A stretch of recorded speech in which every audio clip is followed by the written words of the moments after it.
एक होता है सीलिंग प्राइस। सीलिंग प्राइस को हिंदी में कहते हैं उच्चतम कीमत।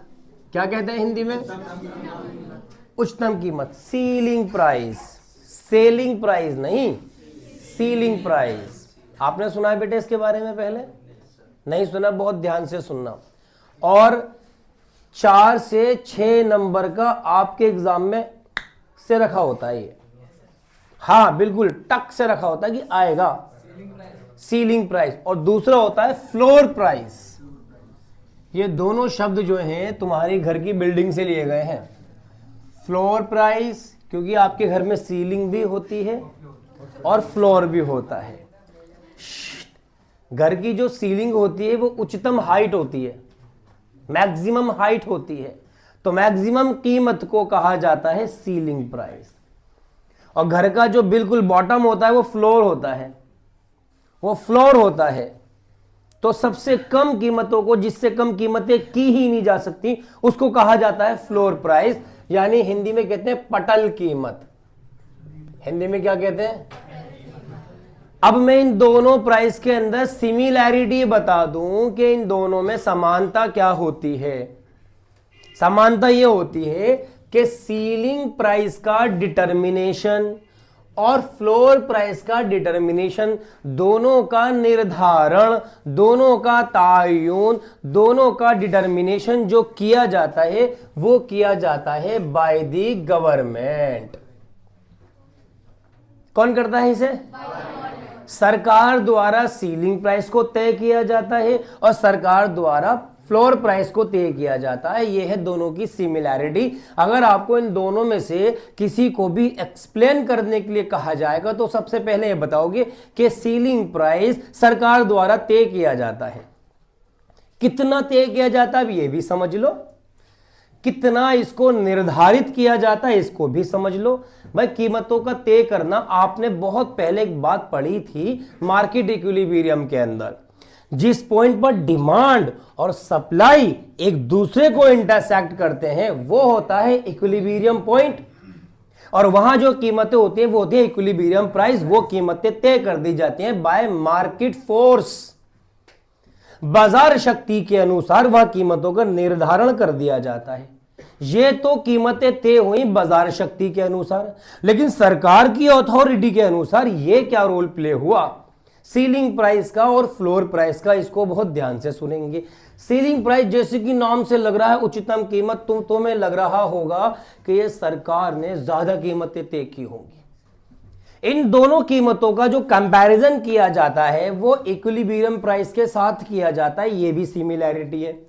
पहली समानता के सरकार द्वारा किया जाता है, दूसरी समानता दोनों रिलेट करती हैं इक्विलिब्रियम प्राइस से। किससे करती हैं? लो मैं यहां पे इस तरह लिख दूं, दोनों रिलेट किससे करती हैं? इक्विलिब्रियम प्राइस से करती हैं। लो जी लो, यानी इनको कंपेयर किया जाता है संतुलित कीमत से। ये एक्सप्लेनेशन चल रहा है इसका, ठीक है।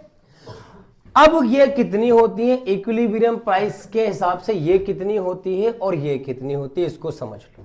आओ मेरे प्यारे बच्चों, इसको बहुत अच्छे से क्लियर करने के लिए सर्वप्रथम मैं इक्विलिब्रियम प्राइस बनाता हूं। तो इक्विलिब्रियम प्राइस को दिखाने के लिए मैं एक डायग्राम बनाऊंगा और आप समझ गए होंगे मैं कैसा डायग्राम बनाऊंगा। यहां पर मैं किसको दिखाऊंगा? बहुत प्यारे बच्चे, क्वांटिटी डिमांडेड भी है और क्वांटिटी सप्लाइड भी है। और ओवाई एक्सिस पर किसको दिखाऊंगा? बहुत प्यारे बच्चे हैं, ये कौन सा कर्व है? आए माशाल्लाह, ये कौन सा कर्व है? Very good. ये कौन सा पॉइंट है और ये कौन सा प्राइस है? ये कौन सी क्वांटिटी है? बहुत शानदार बच्चे बात समझ गए। यही केस में यहां दिखाता हूं।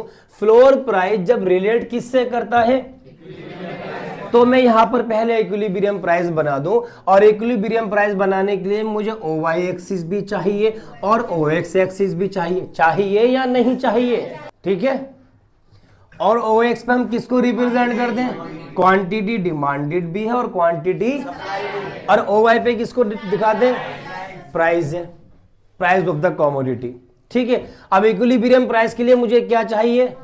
डिमांड कब। दूसरा कौन सा चाहिए? Very good. ये कहां पर इंटरसेक्ट कर रहे हैं? ये कौन सा पॉइंट है? Equilibrium point. ये कौन सा प्राइस है? ये कौन सी क्वांटिटी है? अरे इतना तो तुम्हें आता है, बस अब मैं डायरेक्ट बात बताने जा रहा हूं कि सीलिंग प्राइस सरकार कहां तय करती है और फ्लोर प्राइस सरकार कहां तय करती है। जैसा नाम से लग रहा है बिल्कुल इसका अपोजिट होता है। यहां लग रहा है उच्चतम कीमत के इक्विलिब्रियम प्राइस से भी ज्यादा नहीं। जो सीलिंग प्राइस होता है वो होता है, यहां लिखूंगा, वो होता है बिलो इक्विलिब्रियम प्राइस। कैसे होता है मेरे बच्चों? इक्विलिब्रियम प्राइस से कम कीमतों का निर्धारित करती है गवर्नमेंट। और ये क्या होगा बता दो चलो। अबव इक्विलिब्रियम प्राइस क्या होगा मेरे बच्चों? ये अबव इक्विलिब्रियम प्राइस। चलो बिलो इक्विलिब्रियम प्राइस पता तो लग गया होगा, जब कीमतों से संतुलित कीमत से कम कीमत का निर्धारण किया जाएगा बाय गवर्नमेंट। सरकार ने कीमतें तय कर दी P0। अब सारे प्रोड्यूसर से यह कह दिया जाता है कि आप उपभोक्ता को ओपी कीमतों पर वस्तुओं को नहीं बेचोगे बल्कि ओपी 0 पर बेचोगे। ओपी 0 पर बेचोगे। अब इसमें प्रोड्यूसर कहेगा जी हम तो पूरे ओपी पैसे लेंगे, जितने इतने लेंगे। सरकार कहती है बेटे पापा ने कह दिया ना, तू बात मान, तुझे पैसे पूरे चाहिए सरकार देगी। कैसे? 1000 रुपए तय हुए हैं तो जनता को 800 रुपए का दे, सरकार 200 रुपए, 200 रुपए दो सरकार देगी। सब्सिडी कहते हैं इसको। मिलती है ना बिजली में सब्सिडी, जितने भी ये आपके मैंडेटरी प्रोडक्ट्स हैं, इलेक्ट्रिसिटी है, आपका रसोई गैस है, इसमें सब्सिडी मिलती है। ठीक है, तो गवर्नमेंट देती है ऊपर के पैसे। कभी कभार सरकार पैसे कम भी भाई गवर्नमेंट है, उससे तेज थोड़ी चल सकते हो आप। बेटे बात समझो, कुल मिला के यहां पर सरकार उपभोक्ताओं का भला करती है। किसका भला करती है? तो हम बोलेंगे जो सीलिंग प्राइस तय किया जाता है वो किया जाता है for the protection of consumer. उपभोक्ताओं को संरक्षण प्रदान करती है सरकार, कीमतों को संतुलित कीमत से भी कम करके। लेकिन जनता है, जनता तो जनता है, जनता क्या करती है? कीमतें कम हो गई, लो जी लो हमने डिमांड बढ़ा दी, ई से E1 पर आ गए। जनता ने डिमांड बढ़ा दी और प्रोड्यूसर ने सप्लाई कम कर दी। कीमतें कम हो गई ना, प्रोड्यूसर ने क्या करी? सप्लाई। लेकिन प्रोड्यूसर को जब पैसे पूरे मिल जाएंगे, प्रोड्यूसर अपनी सप्लाई नहीं करने लग जाएगा जहां वो कर रहा था। जहां वो कर रहा था उसे 1000 रुपए का सामान बेचना था, 200 रुपए की सब्सिडी मिल गई, सब्सिडी गवर्नमेंट से प्राप्त हो गई, उसे वो पैसा गवर्नमेंट से प्राप्त हो गया तो सप्लाई नहीं करता रहेगा, सप्लाई का मसला हल हो जाएगा। अगर सब्सिडी नहीं मिलती है तो ये वाली स्थिति ये क्या हो गई? एक्सेस डिमांड हो गई और इसको कहते हैं शॉर्टेज। क्या कहते हैं इसको? मैं यहां दूं बड़ा बड़ा, क्या कहते हैं इसको? तो अगर आपसे पूछा जाए कि सीलिंग प्राइस के केस में बाजार में किस तरह की स्थिति उत्पन्न हो जाती है? डिमांड ज्यादा हो जाती है, सप्लाई कम हो जाती है। इसको कहा जाता है किल्लत। किल्लत कहा जाता है उर्दू में, इसे शॉर्टेज हो गई है, दुर्लभता। जब किसी चीज की डिमांड सप्लाई से ज्यादा होती है या सप्लाई किसी चीज से कम होती है उसे कहते हैं दुर्लभता, शॉर्टेज हो जाती है। इस शॉर्टेज को पूरा करने के लिए गवर्नमेंट अब क्या करती है? गवर्नमेंट कहती है बेटे तुझे सब्सिडी मिलेगी, सप्लाई तो कर दे पूरी। अगर सप्लाई दोबारा यहां पे आ जाती है तब भी तो डिमांड ज्यादा ही हो रही है। अब सरकार कहती है जनता, अब सरकार इस समस्या के समाधान के लिए राशनिंग करती है। क्या करती है? राशनिंग समझते हो आप राशनिंग से पता है क्या मतलब समझते हो? राशन। और राशन से मतलब क्या समझते हो? आटा दाल चीनी। राशन का मतलब ये नहीं होता, ये वाली चीजों की जो खाने पीने की चीजें होती हैं, जरूरी चीजों पर सरकार कीमतें घटाती है। ये नहीं कि ब्रांडेड पे घटा देगी, जरूरी चीजों पर सरकार ने कीमतें घटा दी, लोगों ने उसकी डिमांड बढ़ा दी, शॉर्टेज हो गई बाजार में उसकी, तो सरकार कहती है बेटे अब हमारी बात सुनो, हम हैं इस देश की गवर्नमेंट, सो कॉल्ड पापा। अब बात सुनो ध्यान से, तुम्हारे घर में सिर्फ 10 किलो ही चीनी आएगी, चीनी की क्वांटिटी फिक्स कर दी। अब तुम्हारा राशन कार्ड मिस्टर रस्सू, चीनी 10 किलो तय कर दिया जाएगा, उसमें चीनी की क्वांटिटी। तो जहां क्वांटिटी फिक्स कर दी जाती है उसे कहा जाता है राशनिंग।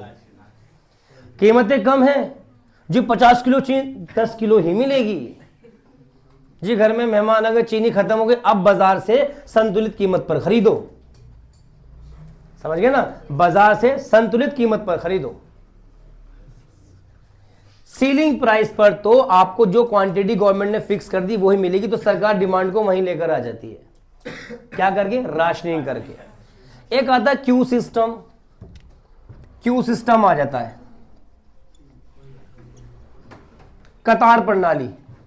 कतार प्रणाली, जो लोग लाइन में पहले लग गए, कम फर्स्ट गेट फर्स्ट, पहले आओ पहले पाओ, और राशन खत्म तो खत्म, जाओ भाग जाओ। तो ये सिस्टम इतना पॉपुलर हुआ नहीं, राशनिंग वाला ज्यादा पॉपुलर हुआ। और एक होता है कोटा। कोटा भी क्वांटिटी के फिक्सेशन को कहते हैं। लेकिन आपने सुना होगा, जो आपका गैस सिलेंडर पर सब्सिडी मिली, तो लेकिन एक बात और तय कर दी जाती है कि भाई 23 दिन से पहले दूसरा सिलेंडर बुक नहीं होगा आपका। ऐसे ही है ना कि अगर आपका 23 दिन से पहले खत्म हो जाता है तो बाजार से खरीदो आप इक्विलिब्रियम प्राइस पर। सब्सिडी में तो आपको 23 डेज के बाद ही अलॉट किया जाएगा दूसरा सिलेंडर, तो क्वांटिटी आप बढ़ा नहीं सकते, सरकार ये सिस्टम बना देती है। तो ये शॉर्टेज का समाधान सरकार इस तरह करती है। आई बात समझे बच्चों या नहीं आई? तो ये है सीलिंग प्राइस, इतना सा था। ये मैंने वो बातें बता दी जिन बातों को बताकर अच्छे से लिखकर कि सीलिंग प्राइस एक ऐसा प्राइस होता है जो सरकार द्वारा तय किया जाता है। सरकार इसे संतुलित कीमत से कम निर्धारित करती है, तय करती है, और इसमें सरकार उपभोक्ताओं को संरक्षण प्रदान करती है, प्रोटेक्शन देती है। ऐसी स्थिति में बाजार के अंदर शॉर्टेज होने की पॉसिबिलिटी बहुत ज्यादा बढ़ जाती है। तो सरकार यहाँ पे शॉर्टेज को टैकल करने के लिए, शॉर्टेज को कॉप अप करने के लिए सरकार यहाँ पे राशनिंग सिस्टम को, कोटा सिस्टम को, क्यू सिस्टम को अप्लाई करती है, जिससे डिमांड जो जनता बढ़ा देती है वो वहीं के वहीं आ जाती है जहां पहले थी। इस तरह शॉर्टेज को टैकल कर लेती है गवर्नमेंट। Is that clear? अब देखो, अब आपको एक बात तो इसमें पता लग गई। देखो ध्यान से सुनो, किस तरह इसको एक्सप्लेन करेंगे हम। सिस्टम मतलब सिस्टमेटिकली कैसे इसका एक्सप्लेनेशन चलेगा कि अगर बात होती है फ्लोर प्राइस की, तो आप बता दोगे कि पटल कीमत का निर्धारण सरकार द्वारा किया जाता है, और यह हमेशा संतुलित कीमत से ज्यादा, अबव इक्विलिब्रियम प्राइस, संतुलित कीमत से ज्यादा निर्धारित की जाती है, P1। ये मैं आपको बता रहा हूं। प्रोडक्शन जो होता है वो अलग अलग तरह की चीजों का होता है, अलग अलग तरह का प्रोडक्ट्स होते हैं। कुछ प्रोडक्ट्स ऐसे होते हैं जो एग्रीकल्चर से रिलेट करते हैं, कुछ प्रोडक्ट्स ऐसे होते हैं जो इंडस्ट्रीज से रिलेट करते हैं। हम दोनों प्रोडक्ट्स की बात करते हैं। अब सरकार ने मान लो संतुलित कीमत से ज्यादा कीमतें निर्धारित कर दी। सरकार का कीमतें बढ़ाने के पीछे उद्देश्य क्या होता है? भाई उद्देश्य ये होता है, और होना भी चाहिए, लेकिन कब? जब बात एग्रीकल्चर प्रोडक्ट की हो तब। ये केस स्टडी चल रही है क्वेश्चन की, ये डिस्कशन चल रहा है क्वेश्चन पर कि कीमतें ज्यादा निर्धारित होनी चाहिए या नहीं। अपने तर्क में बात लिखो। तो तर्क क्या दोगे कि अगर वस्तु एग्रीकल्चर प्रोडक्ट है, कृषि से रिलेट करती है, तो कीमतें ज्यादा निर्धारित होनी चाहिए। क्यों? क्योंकि भारत के अंदर एक बड़ा प्यारा सा नारा है जो हमेशा दिया जाता है, जय जवान जय किसान। जवान की तो एक मान्यता है, जवान को तो एक सम्मान मिलता है, लेकिन किसान, हमारी इतनी बड़ी क्लास में कोई एक बच्चा ऐसा खड़ा हो जो ये कहे जी मैं किसान बनना चाहता हूं। क्योंकि उस पर सबको पता है कि किसान की जिंदगी बड़ी कांटों से भरी हुई जिंदगी होती है। इतनी बड़ी जमीन पर काम कर कर, इतनी मेहनत करके किसान के हाथ जो प्रॉफिट लगता है वो बहुत नाम मात्र होता है। तो इसी वजह से किसान भी अपने बच्चे को किसान बनाना नहीं चाहता। सिर्फ नारा देना काफी नहीं होता। ये मैं बात इस टॉपिक से हटके आपको बताना चाह रहा हूं। सिर्फ नारा देना काफी नहीं कि स्लोगन दे दिया जय जवान और जय किसान। किसान जो है उसको मिले तो सम्मान, तो सरकार उसके सम्मान में कीमतें बढ़ा दे तो ज्यादा अच्छा है। तो सरकार ऐसा काम करती है, सरकार इन प्रोडक्ट्स की प्राइस को बढ़ा देती है। तो इसका मतलब यहां पर प्रोटेक्शन दिया जा रहा है प्रोड्यूसर को। किसको? प्रोटेक्शन। मैं किसान भी लिखूंगा, प्रोडक्शन ऑफ प्रोड्यूसर। अब प्रोड्यूसर के अंदर पहले हमने बात कर ली फार्मर्स की, कीमतें बढ़ा दी जाती हैं। अब किसान कहता है जी मजा आ गया, अब मेरा लाभ बढ़ जाएगा। संतुलित कीमत जो तय हुई है वो 10 रुपए हुई है, लेकिन सरकार ने मुझसे कहा है कि आप 12 रुपए का या 15 रुपए का गेहूं बेचो, तो ये 5 रुपए का एक्स्ट्रा प्रॉफिट मुझे हो रहा है। सुनना ध्यान से, तो यहां किसान को थोड़ी राहत मिल जाती है। लेकिन अगर बात करें उन दूसरे प्रोडक्ट्स की, क्लोथ की, कपड़े की बात कर लेते हैं, और XYZ कोई सा भी प्रोडक्ट जो इंडस्ट्रीज में बन रहा होता है, वहां कीमतें बढ़ा दी गई, तो वहां पे सरकार कहती है भाई देखो, अगर कीमतें हमने आपकी बढ़ा दी हैं, ध्यान से सुनना मेरी ये वाली बात, हमने कीमतें आपकी बढ़ा दी हैं, अगर इस कीमत पर उपभोक्ता खरीदता है तो आप बेचो, और नहीं खरीदता तो डिस्काउंट करके दोबारा यहीं पर ही बेचना शुरू कर देना। यहां सरकार उन्हें अपने पास से पैसे नहीं देती। समझो बेटे मेरी बात। तो ऐसी परिस्थिति में जब प्रोड्यूसर अपने वस्तु की कीमतों को बढ़ाता है, फ्लोर प्राइस पर लेकर जाता है, तो वहां पर उसकी डिमांड कम हो जाती है। देखो ध्यान से, वहां पर उसकी डिमांड क्या हो गई? कम हो गई, और वो सप्लाई क्या कर देता है? बढ़ा देता है। तो इन दैट केस उस प्रोड्यूसर का जो स्टॉक होगा अनसोल्ड रह जाएगा। उस अनसोल्ड प्रोडक्ट को वो पुरानी वाली कीमतों में बेचकर खत्म करना चाहेगा, या वो पुरानी वाली कीमत पर ही आ जाएगा। तो ये वाले केस में बाजार पे कोई फर्क, ना डिमांड ज्यादा होगी ना सप्लाई, ना सप्लाई ज्यादा होगी ना डिमांड, तो वो तो आ जाएगा पुरानी वाली स्थिति पे। आपसे पूछा जा सकता है कि बाजार पे क्या फर्क पड़ेगा, कि बाजार पर कोई फर्क नहीं पड़ता, क्योंकि अगर प्रोड्यूसर फ्लोर प्राइस पर कीमतों को बेचना चाहता है, क्योंकि अगर प्रोड्यूसर फ्लोर प्राइस पर की वस्तुओं को बेचना चाहता है, तो बाजार में सप्लाई तो बढ़ जाती है लेकिन डिमांड घट जाती है। तो ऐसी स्थिति में अनसोल्ड रहने की वजह से उसे लॉस होने की पॉसिबिलिटी बढ़ जाती है। तो नुकसान की संभावना को घटाने के लिए वो दोबारा पुरानी वाली कीमतों पे चीजों को बेचना शुरू, तो बाजार प्रभावित रहता है फ्लोर प्राइस पर। लेकिन किसान वाले केस में कुछ और होता है। किसान वाले केस में भाई किसान ने सप्लाई बढ़ा दी और प्रोड्यूसर और कंज्यूमर ने डिमांड कम कर दी, कुछ चीजों की डिमांड कम कर दी, दाल की डिमांड कम हो गई। देखो आटे की तो कम नहीं हो सकती, दाल की डिमांड कम हो गई, चावल की डिमांड कम हो गई। अब क्या होगा, ऐसी परिस्थिति में यहां पर एक्सेस सप्लाई हो जाएगी, तो लॉस तो फिर किसान को भी हो सकता है।